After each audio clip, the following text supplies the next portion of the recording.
So hello everyone and welcome to my channel. आप लोगों ने अभी तक अपने जो अलॉटमेंट कॉलेज हैं, जो अलॉटेड कॉलेज आप लोगों को मिले हैं, वो देख लिए होंगे। और फाइनली कितना ज़्यादा डिले होने के बाद आप लोगों का रिज़ल्ट आप लोगों के सामने आ चुका है। ठीक है।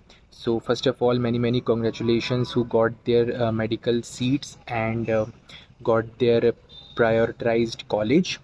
ठीक है। जो लोग सेटिस्फाइड हैं अपने कॉलेज से उनके लिए बहुत अच्छी बात है, लेकिन जो लोग सेटिस्फाइड नहीं हैं, और मैक्सिमम लोग मैं जानता हूँ वो अपने अलॉटेड कॉलेज से सेटिस्फाइड नहीं हैं।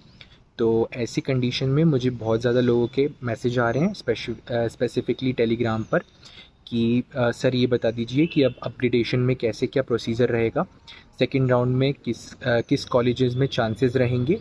ठीक है। और सीट्स वैकेंसी के बारे में थोड़ा सा डिटेल अपन इस वीडियो में जानेंगे। ठीक है। सबसे पहले डिस्कस कर लेते हैं कट ऑफ की, और उससे पहले मैं आप लोगों को बता दूं, तो अभी तक मेरी 2 प्रिडिक्शन वाली वीडियोस जो मैंने रिलीज़ की थी, तो बेसिकली हुआ क्या कि आप लोगों के सामने जो काउंसलिंग प्रोसीजर्स चली है वो बहुत ज़्यादा डिले हुई है। अगर अपन बात करें ऑल इंडिया काउंसलिंग की, जो एमसीसी की होती है, वो भी डिले हुई है। ठीक है। और जो यूपी की काउंसलिंग थी साथ में दूसरे स्टेट की, वो भी डिले होती गई। प्लस जो सेकंड टाइम इन लोगों ने काउंसलिंग को दोबारा से चालू किया था यूपी में, यूपी डीजीएमई पे जो दोबारा से चालू हुई थी, तो उसमें नए बच्चों का एड ऑन हो गया। ठीक है। एक टाइम हुआ करता था जब 15,000 16,000 लोग या फिर 20,000 लोग यूपी में रजिस्ट्रेशन करवाते थे प्राइवेट मेडिकल कॉलेजेस के लिए, बात करें तो एडमिशन के लिए। लेकिन इस बार मोर देन 31,000 एप्लीकेंट्स देखने को मिले यूपी की काउंसलिंग में। ठीक है। तो जैसे ही लोगों ने अपने अपने रजिस्ट्रेशन कंप्लीट कर दिए थे, 2 लाख रुपीज़ सिक्योरिटी मनी जमा करने के बाद जो मेरिट लिस्ट रिलीज़ हुई थी, फिर उसके बाद जो दोबारा काउंसलिंग स्टार्ट होकर के रिवाइज्ड मेरिट लिस्ट रिलीज़ हुई थी, उसमें आप लोगों को मोर देन 31,000 लोगों से कंपटीशन देखने को मिला। ठीक है। और उस बेसिस पे जो कट ऑफ देखने को मिला है वो कम्प्लीटली अनप्रेडिक्टेबल देखने को मिला है।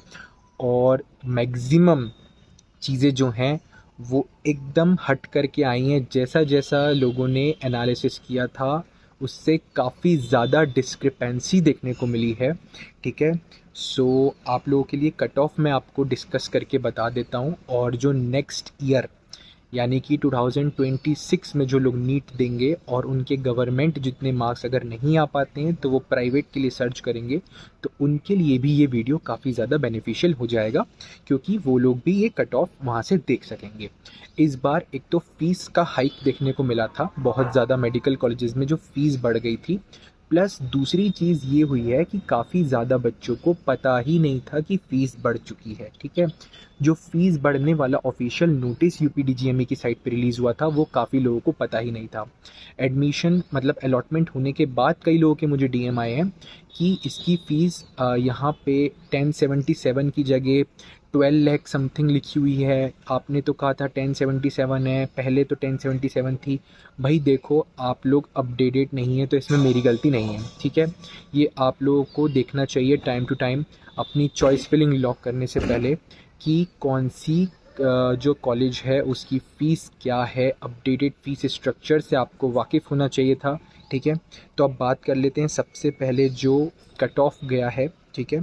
नंबर 1 पे देखने को मिला है, जैसा कि पहले से ही सब लोगों को लग रहा था, शारदा यूनिवर्सिटी ग्रेटर नोएडा में, जिसका स्कोर गया है 473 मार्क्स कट ऑफ इसका गया है। और एआईआर गई है 86,482, यानी कि शारदा में आपको 473 पे लास्ट पे सीट मिल गई है। ये राउंड 1 की बात कर रहे हैं अपन, राउंड 2 के बारे में वीडियो में बाद में चर्चा की जाएगी। फिर उसके बाद सेकंड नंबर पे आया है Hind institute of medical science Sitapur road वाला, इसकी स्कोर 450 पे क्लोज़ हुआ है। 450 नंबर पे आखिरी बच्चे को मिला है। 1,25,147 इसकी रैंक देखने को मिली है। ठीक है।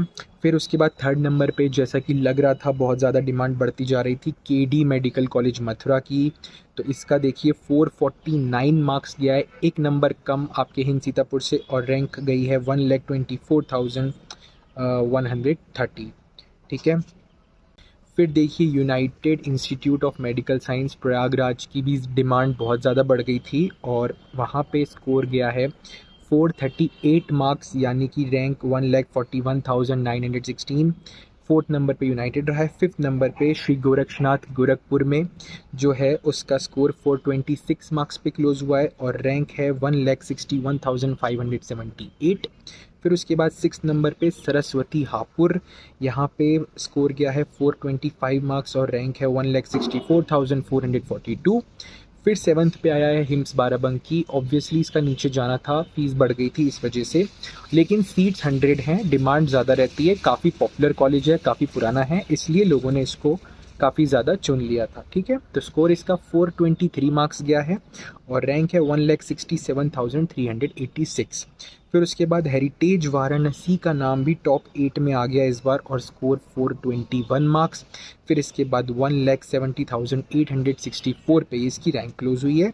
8 के बाद 9th नंबर पे है श्री राम मूर्ति स्मारक बरेली, टॉप 2 में रहने वाला कॉलेज अब 9th नंबर पे खिसक करके आ गया, जिसका बजट 1 करोड़ प्लस हो गया था। इसका स्कोर आपको 418 मार्क्स देखने को मिल रहा है और रैंक है 1,77,049। ठीक है, फिर इसके बाद है रामा हापुर। रामा हापुर में देखिए स्कोर है आपका कट ऑफ में 412 मार्क्स, 250 बच्चों का बैच है। उसके बावजूद रामा हापुर को काफ़ी ज़्यादा लोगों ने चुना था अपनी अपनी प्रायोरिटी लिस्ट में और काफ़ी सारे बच्चे ऐसे हैं जो रामा हापुर वैसे तो नहीं लेना चाहते थे, लेकिन क्योंकि वो बजट कम होने की वजह से उसकी फ़ीस तो बड़ी नहीं थी, तो वो अदर कंपैरिजन अगर अपन देखें बाकी कॉलेजेस के तो उसका बजट कम था, तो इसलिए काफ़ी ज़्यादा लोगों ने उसको अपने लिस्ट में डाल दिया था। तो रामा हापुर जो है 10th नंबर पे उसका 412 पे क्लोज हुआ है और रैंक यहाँ पे है 1,87,338। उसके बाद 11th पे आया है आपका सुभारती मीरठ। ठीक है, सुभारती मीरठ में 410 मार्क्स पे क्लोज हुआ है और रैंक है 1,91,200। फिर उसके बाद है Muzaffarnagar medical college. Top 5 medical college जो हमेशा आते थे उसमें मुजफ्फरनगर का नाम रहता था, इस बार 12th नंबर पे खिसक गया है अपनी फ़ीस बढ़ जाने की वजह से। स्कोर है इसका 409 मार्क्स और रैंक है 1,92,231। इसके बाद देखा जाए तो रामा कानपुर 399 मार्क्स पे क्लोज हुआ है और रैंक है 2,12,393। फिर उसके बाद है GS हापुर 390 पे क्लोज हुआ है, रैंक है 2,30,414। फिर नारायणा कानपुर है, स्कोर 382 और 2,46,911। ये हो गए टॉप 15 मेडिकल कॉलेजेस बार के। फिर 16 पे आता है SKS मथुरा, स्कोर 382 इसका भी है और यहाँ पे रैंक जो है 2,46,379, तो थोड़ा सा फ़र्क रैंक में देखने को मिला है, मार्क्स सेम है। फिर उसके बाद प्रसाद को भी काफ़ी लोगों ने चुन लिया था इस बार, तो प्रसाद जैसा कॉलेज वो भी 381 मार्क्स पे क्लोज हुआ है, 17th इसकी रैंक है और 2,49,298 इसका ऑल इंडिया रैंक देखने को मिला है। कृष्णा मोहन मथुरा 18 नंबर पे इसका स्कोर 381 मार्क्स और 2,48,696 इसकी ऑल इंडिया रैंक। फिर उसके बाद है 19 पे मायो बाराबंकी, डॉक्टर KNS के नाम से जाना जाता है, जो स्कोर 378 मार्क्स और इसका जो रैंक है वो 2,45,097 पे क्लोज हुआ है। फिर उसके बाद है निम्स नोएडा, इसका स्कोर 376, बजट इसका भी हाई हो गया था, रैंक है यहाँ पे 2,58,874। फिर उसके बाद है श्री वेंकटेश्वरा अमरोहा 21 नंबर पे और इसका स्कोर 370 मार्क्स देखने को मिला है, वहीं रैंक है 2,70,848। फिर उसके बाद है अजय संगाल शामली में सिचुएटेड, इसका दूसरा साल है ये वाला, स्कोर इसका 363 मार्क्स पे क्लोज हुआ है, रैंक है 2,86,180। फिर उसके बाद सरस्वती उन्नाव जो बॉटम में रहता था अब 23 नंबर पे क्लोज हुआ है, इसका स्कोर 362 मार्क्स और रैंक है 2,90,000। फिर रोहिलखंड बरेली, उसका बजट भी बहुत ज़्यादा चला गया था, टॉप 8 टॉप 7 में हमेशा रहने वाला कॉलेज अब 24 नंबर पे जा चुका है, इसका स्कोर है 354 मार्क्स और रैंक है 3,66,934। फिर उसके बाद है डॉक्टर BS कुशवाहा कानपुर, पिछले साल ही आया था ये लास्ट राउंड में, तो देखिए इसका स्कोर देखने को मिला है 347 मार्क्स और रैंक है 3,23,497। फिर उसके बाद देखिए आया है श्री सिद्धि विनायक संभाल 26 नंबर पे, इसका स्कोर है 347, रैंक है 3,23,060। फिर उसके बाद KMC महाराजगंज, स्कोर 345 मार्क्स, फिर रैंक है 3,68,537। फिर वरुण अर्जुन शाजापुर जो है स्कोर 345 मार्क्स पे क्लोज हुआ है, रैंक है 3,26,398। 29 नंबर पे है TS मिश्रा लखनऊ, जिसका स्कोर देखने को मिलता है 318 मार्क्स और रैंक है 3,93,690। और लास्ट में है हमारा राजश्री बरेली, जिसका स्कोर 315 यानी कि 315 नंबर और रैंक है 4,33,442। तो देखिए ये NCR मेरठ उसके बाद जो है वो तो इस बार बैन हो गया था। तो टोटल आपके नॉन माइनॉरिटीज़ में अगर अपन देखें तो 30 मेडिकल कॉलेजेस का मैंने आपको रैंकिंग के हिसाब से पूरा cut off with all India rank बता दिया है। आप अभी अगर देख रहे हैं मेरी वीडियो, इस साल एडमिशन लेने वाले हैं तो भी आपके लिए बेनिफिशियल रहेगा। और नेक्स्ट ईयर अगर आप जाएंगे एडमिशन लेने के लिए, नेक्स्ट ईयर के जो बच्चे रहेंगे 2026 के, तो उनके लिए भी ये काफ़ी बेनिफिशियल रहने वाला है। ठीक है, अब बात कर लेते हैं माइनॉरिटी वाले जो कॉलेजेस थे। उसमें सबसे पहले है एरा में जो माइनॉरिटी वाला मतलब अभी माइनॉरिटी की सीट की बात नहीं करेंगे, नॉन माइनॉरिटी सीट की बात करेंगे। ठीक है, इसमें देखिए स्कोर गया है 343 मार्क्स और रैंक है 3,33,303। ठीक है, तीर्थंकर महावीर मुरादाबाद, ठीक है, इसका भी नॉन माइनॉरिटी का गया है स्कोर 341 मार्क्स और रैंक है 4,13,420। फिर उसके बाद है करियर लखनऊ, ठीक है, इसका नॉन माइनॉरिटी का गया है 311 मार्क्स, रैंक है 4,12,710। फिर इंटीग्रल लखनऊ, यहाँ पे स्कोर है 309 मार्क्स और रैंक है 4,18,846। ठीक है, फिर उसके बाद देखिए यहाँ पे आता है करियर का गया है, करियर का मैंने बता दिया आपको, इंटीग्रल बता दिया। ठीक है, ये सारे हो गए। अब उसके बाद आपका आता है एरा में जो आपका माइनॉरिटी वाला है, ठीक है, उसमें आपकी जो सीट गई है वो 311 मार्क्स पे गई है माइनॉरिटी वाली और रैंक है 5,14,507। फिर उसके बाद FH Agra non minority status में अगर देखें, FH आगरा 303 मार्क्स पे क्लोज हुआ है, 303, और इसकी रैंक है 4,33,851। फिर उसके बाद है आपका इंटीग्रल माइनॉरिटी स्टेटस में, इसका स्कोर गया है 276 मार्क्स और रैंक है 5,45,619। फिर उसके बाद है करियर माइनॉरिटी स्टेटस में, फिर इसका स्कोर गया है 266 मार्क्स और रैंक है 5,99,901। फिर FH आगरा की माइनॉरिटी स्टेटस में अगर अपन देखें तो स्कोर है 250 मार्क्स और रैंक है 5,51,133। और लास्ट में जो आपका है वो है तीर्थंकर महावीर मुरादाबाद, जिसका माइनॉरिटी स्टेटस में स्कोर 146 मार्क्स गया है और यहाँ पे ये क्लोज हुआ है। तो अगर अपन देखें नॉन माइनॉरिटी में नंबर 1 पे रहा शारदा और नंबर लास्ट पे रहा है राजश्री बरेली। वहीं अगर माइनॉरिटीज़ में अगर अपन देखें तो हाईएस्ट एरा का रहा है और लास्ट में तीर्थंकर महावीर मुरादाबाद का रहा है। ठीक है, तो ये मैंने आपको पूरा लेखा जोखा बता दिया है क्या क्या आपका कट ऑफ गया है। ठीक है, इस बार देखने को जो भी आपका कट ऑफ देखने को मिला है काफ़ी ज़्यादा अनप्रेडिक्टेबल और काफ़ी ज़्यादा चीज़ें जो हैं वो आप लोग उससे अनसेटिस्फाइड हैं। ठीक है, अब देखिए सेकंड राउंड आपका कैसे होगा। अभी बेसिकली आपका फर्स्ट राउंड चालू होगा। ठीक है, तो अभी आपको जो भी आपके नोडल सेंटर्स हैं उस पर आपको अपने अपने डॉक्यूमेंट्स लेकर के जाने हैं और उसके लिए मैं एक अलग से वीडियो बना दूंगा। इस वीडियो के बाद वही वाली वीडियो आएगी जिसमें आपको मैं एक्सप्लेन कर दूंगा कि क्या क्या आपको डॉक्यूमेंट्स लेकर के जाने हैं और वो डॉक्यूमेंट्स नेसेसरी आपको लेकर के जाने ही जाने हैं, उसके बिना आपका काम नहीं बनेगा। कैसे वो अप्लाई आप कर सकते हैं, कैसे आप जल्दी से जल्दी उनको अपने पास रख सकते हैं। ठीक है, कैसे आपको सीक्वेंस में वो बनाना है, वो मैं सारी चीज़ें आपको एक्सप्लेन कर दूंगा। ठीक है, फिर दूसरी चीज़ है कि देखिए सेकंड राउंड जो चालू होगा वो फर्स्ट राउंड ख़त्म होते से ही फिर वो शेड्यूल रिलीज़ हो जाएगा और फिर वो सेकंड राउंड चालू कर देंगे। अब देखिए आपको कुछ भी दोबारा से पे नहीं करना है यदि आप पहले से सब कुछ करके बैठे हैं। फ्रेश रजिस्ट्रेशंस की मैं बात नहीं कर रहा हूँ। अगर आप फ्रेश रजिस्ट्रेशन कराएंगे तो आपको 2,000 रुपये भी भरने पड़ेंगे, 2 लाख रुपीज़ भी भरने पड़ेंगे। फिर आपका जो नाम आएगा चॉइस फिलिंग से पहले जो मेरिट लिस्ट रिलीज़ होगी उसमें आपको अपना स्टेट रैंक चेक करनी पड़ेगी। ठीक है, लेकिन यदि आपने अभी सारी प्रोसीजर करी थी और आपको कोई ना कोई कॉलेज अलॉट हो गया है तो देखिए अभी आप बात करते हैं जिनको कॉलेज अलॉट हो गया है। तो देखिए आपको क्या है कि यदि आप कॉलेज से सेटिस्फाइड नहीं है, फॉर एग्जांपल की बात करें कि आपको हिंसीतापुर चाहिए था लेकिन आपको हिंसीतापुर की जगह रामाहापुर मिल गया, तो अब आप एक तरीका ये अपना सकते हैं कि आपको सेकेंड राउंड में जा कर के जब चॉइस फिलिंग स्टार्ट होगी तो दोबारा से चॉइस फिलिंग कर दीजिए। अब ऐसा नहीं है कि जो आपने फर्स्ट राउंड में चॉइस फिलिंग लॉक की थी वही की वही दोबारा आ जाएगी, पूरी की पूरी दोबारा से नई लिस्ट आएगी। उसमें जितने मेडिकल कॉलेज आप डाल सकते हैं डाल दीजिए, बस जो अलॉटेड कॉलेज है उसको मत डालना, क्योंकि वो आपके पास पहले से ही अलॉटेड है। उसको जा कर के अभी आप सीट सिक्योर कर लीजिए, ठीक है। सीट सिक्योर का मतलब होता है कि आपको जा कर के पहले तो नोडल सेंटर पे अपने डॉक्यूमेंट्स दे देने हैं और ट्यूशन फ़ीस की डीडी दे देनी है, डिमांड ड्राफ्ट दे देना है, ठीक है। डिमांड ड्राफ्ट के बारे में अगली वीडियो में मैं अच्छे से एक्सप्लेन कर दूंगा।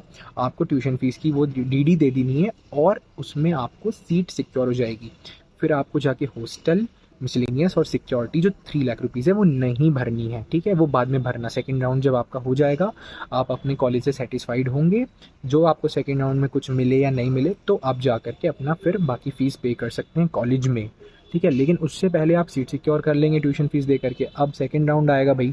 अब सेकंड राउंड में आपको क्या करना है कि जो नया चॉइस फिलिंग होगा उसमें आपको जो भी कॉलेज लग रहा है, 1 भरना है, 2 भरने हैं, जो आपको नहीं मिल पाया, जो आपके बजट में है, वो आप लग रहा है कि हो सकता है दोबारा एक चांस और ले लिया जाए, तो वो आप डाल दीजिए, उसको लॉक कर दीजिए। बिकॉज़ ऐसी एक 100% इन्फॉर्मेशन है कि काफ़ी ज़्यादा बच्चे अपने कॉलेज को छोड़ रहे हैं, ठीक है।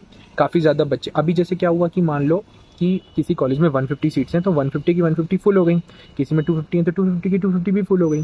तो देखिए ऐसा नहीं है कि अभी जो कॉलेजेस में फुल हो गई वही की वही आपकी सीट्स रहेंगी। काफ़ी ज़्यादा सीट्स में वैकेंसी रिलीज़ होने वाली है। इवन लास्ट ईयर भी जब इतना ज़्यादा लोग प्राइवेट कॉलेजेस की तरफ बढ़ रहे थे, कट ऑफ भी बहुत हाई जा रहा था, तब भी सीट्स वैकेंट हुई थी। तो इस बार भी सीट्स वैकेंट होंगी और सेकेंड राउंड से पहले सीट्स वैकेंसी यूपीडीजीएमई पे रिलीज़ होगी, ठीक है। तो वो सीट्स वैकेंसी से आप लोगों को एक अंदाज़ा लग जाएगा कि अभी आपको ये वाले कॉलेज के मिलने के चांसेस हैं कि नहीं हैं जो आप सेकंड राउंड में भरने वाले हैं। तो देखिए मेडिकल कॉलेज में जितनी जितनी सीट्स अभी भरी हैं तो उसमें से काफ़ी बच्चे उसको छोड़ेंगे, वो दूसरी जगह जाएंगे, वो दूसरे स्टेट में जाएंगे। काफ़ी बच्चों के साथ ऐसा हो रहा है कि उनको जैसे फॉर एग्ज़ाम्पल मणिपाल मिल गया टाटा का, ठीक है, और इधर से हिंसीतापुर भी मिल गया। तो अभी वो मुझसे पूछ रहे हैं कि ये वाला कॉलेज लें या वो वाला कॉलेज लें। तो देखिए मैंने उनको अच्छे से एक्सप्लेन कर दिया है सारे मेरिट्स डिमेरिट्स, तो उस हिसाब से अब वो हो सकता है कि हिंसीतापुर को छोड़ दें। तो वैसे ही दूसरे कॉलेजेस में भी रहेगा। काफ़ी ज़्यादा बच्चे दूसरे स्टेट में भी अपना अपना नाम भर के रखे थे, तो दूसरे स्टेट में भी उनका नाम आ गया है, यहाँ पे भी उनका नाम आ गया है। अब एक पर्टिकुलर डिसीजन वो लोग लेंगे, उसी प्रकार आपको भी डिसीजन लेना है कि आपको कौन सा कॉलेज मिल रहा है। तो उस हिसाब से बेटर आप लोग की जहाँ पे MBBS लाइफ हो तो वो आप लोग चुनेंगे, ठीक है। तो काफ़ी ज़्यादा सीट्स वैकेंसी भी आएंगी आप लोगों के लिए, तो आप सेकंड राउंड में बिल्कुल अप्लाई कीजिए, कोई नुकसान नहीं है उसमें। और फिर उसके बाद जब सेकंड राउंड में आपको अपना पसंदीदा कॉलेज नहीं मिले तो फिर आपको जो फर्स्ट राउंड में मिला था जिसकी आप सीट सिक्योर ऑलरेडी कर चुके थे वो आप लोगों को ले लेना है शांति से जा करके, ठीक है। अभी यही ऑप्शन आप लोगों के पास बचा है, ठीक है। तो ये मैंने आपको सेकंड राउंड का पूरा प्रोसीजर समझा दिया है कैसे क्या करना है। सीट्स वैकेंसी का वेट कर लो, बार बार ऐसे मैसेज करने की ज़रूरत नहीं है कि क्या होगा, टेंशन हो रही है, बहुत परेशान है और ड्रॉप लेना है कि नहीं लेना है, ब्रॉड चले जाएं। थोड़ा सा अभी देख लो भाई, सेकंड राउंड है, फिर उसके बाद मॉप अप राउंड भी होगा, थर्ड राउंड भी होगा, थोड़ा सा ट्राई कर लो, फिर बाकी तुमको जो मर्ज़ी कर लेना। जब कहीं पे भी नहीं मिले लास्ट राउंड तक तो फिर तुमको अब्रॉड जाना है चले जाओ भाई, ड्रॉप लेना है ड्रॉप ले लो, जैसा भी हो तो देख लो, ठीक है। तो ये पूरा मैंने तुम लोगों को प्रोसीजर समझा दिया है और हो सकता है कि अब तुम लोगों को ये वीडियो काफ़ी हेल्पफुल लगा हो। अपने आसपास जितने भी तुम लोगों के दोस्त वगैरह हैं जिन लोगों ने एडमिशन लिया है या फिर इस प्रोसीजर में जुड़ रहे हैं उनको आप ये वीडियो शेयर करें तो जिससे कि उनको भी काफ़ी बेनिफिट मिल जाए, ठीक है। सो thank you so much for watching my video. For any queries and doubts you can ask me on my Telegram, ठीक है। और टेलीग्राम पे ऑलरेडी मेरी PDF के बारे में मैं आप लोगों को बता चुका हूँ, तो वो ऑलरेडी बहुत सारे लोग परचेज़ भी कर रहे हैं, ठीक है। तो जिसमें मैंने सारी हिडन चार्जेस और इंटरनल डिटेल सारे मेडिकल कॉलेजेस के बताए थे। हाईएस्ट डिमांडिंग PDF बन गई वो इस साल पूरे उत्तर प्रदेश की, ठीक है, हाईएस्ट डिमांडिंग। तो वो आप लोगों को काफ़ी ज़्यादा बेनिफिट उससे मिला है, काफ़ी लोगों के रिव्यूज़ अच्छे अच्छे आए हैं, तो वो आप लोग उससे आकर के परचेज़ कर सकते हैं। So thank you so much for watching my video, good bye.